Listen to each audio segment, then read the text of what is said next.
Setelah pemberitaan Jiwasraya sempat redup karena besarnya perhatian pada pandemi corona, kini kasusnya kembali menyeruak. Bahkan bola panas terus bergulir dan menguak keterlibatan tokoh-tokoh baru. Takbir mega skandal Jiwasraya tersibak perlahan. Polemik ini menyeret nama petinggi institusi dan manajer investasi di tanah air. Bahkan Badan Pemeriksa Keuangan menghitung dampak perekonomian kasus ini bisa lebih besar dari kerugian negara yang mencapai 16,8 triliun rupiah. Sebelumnya, Kejaksaan Agung telah mengumumkan 13 tersangka dari perusahaan manajer investasi.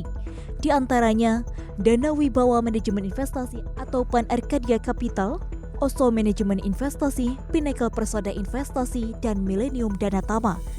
Kemudian ada Prospera Asset Management, MNC Asset Management, Maybank Asset Management, GAP Capital, dan Jasa Capital Asset Management. Selain itu ada Pool Advista, Corvina Capital, Trizervan Investama Indonesia, dan Sinarmas Asset Management. Dalam penetapan tersangka ini, jaksa juga menggunakan pasal pencucian uang. Dari sini, jaksa menelusuri aliran dana investasi Jiwasraya pada perusahaan manajer investasi tersebut. Mega skandal Jiwasraya juga menyeret Deputi Komisioner Pengawas Pasar Modal 2 Otoritas Jasa Keuangan Fahri Hilmi. Fahri diduga mengetahui adanya penyimpangan transaksi saham yang tidak wajar oleh grup Heru Hidayat. Namun Fahri Hilmi diduga tidak memberikan sanksi yang tegas.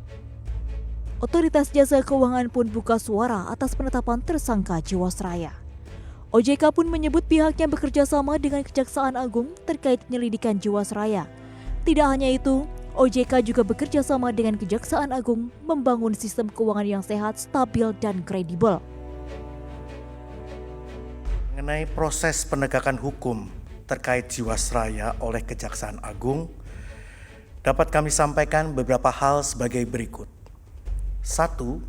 Sejak dimulainya proses penyelidikan oleh pihak Kejaksaan Agung, OJK telah dan selalu memberikan dukungan dalam bentuk penyediaan data dan informasi, serta asistensi yang diperlukan oleh pihak Kejaksaan Agung.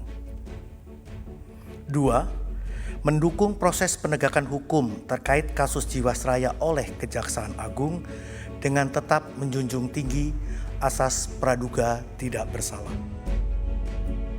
Akar kasus gagal bayar Jiwasraya ini karena manajemen diduga salah menempatkan dana investasinya pada perusahaan-perusahaan yang bermasalah.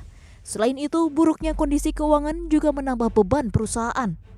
Kondisi cadangan dana internal Jiwasraya lebih kecil dari seharusnya dan masuk dalam keadaan insolvensi dengan cadangan mencapai 2,76 triliun pada 2004.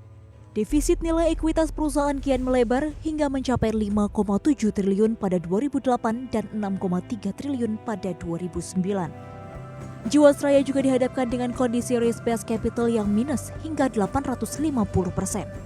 Ini mengindikasikan adanya kondisi keuangan yang buruk. Bola panas Jiwasraya pun kian tak terbendung. Kali ini, tersangka yang juga Direktur Utama Hansen International Beni Cokro-Saputro menuduh BPK melindungi grup Bakri yang turut diklaim Beni sebagai penyebab kerugian masif di Jiwasraya. Memang BPK yang nutupi. Yang nutupi kan ketua memanggil ketua BPK yang udah pasti kroninya Bakri. Memang mereka yang nutupi. Iya, memang Pak Ketua dan Wakil Ketua BPK itu yang nutupi. Apa harapan dan langkah kepada jaksa terhadap kalau memang dakwaan itu disebutkan Bapak tadi 2006-2008 ada Bakri? Ya tolong terbuka dong. Kalau nggak mau terbuka ya biar masyarakat ikut bantu buka. Menanggapi bola liar yang disampaikan Beni Cokro-Saputro, Ketua BPK Agung Firman Sampurna akan melaporkan pernyataan Beni atas tuduhan pencemaran nama baik. Karena apa yang disampaikan itu merupakan tuduhan yang tidak berdasar, maka setelah konferensi pers ini kami akan secara resmi mengadukan perbuatan melawan hukum yang dilakukan oleh Beni Cokro ini terkait dengan pencemaran nama baik ke Badan Reserse Kriminal Mabes Polri. Lantas kemanakah arah kasus mega skandal ini akan berkembang? Siapakah nama-nama baru yang nantinya terbukti terlibat melakukan pelanggaran? Kita tunggu saja. Tim Liputan CNBC Indonesia.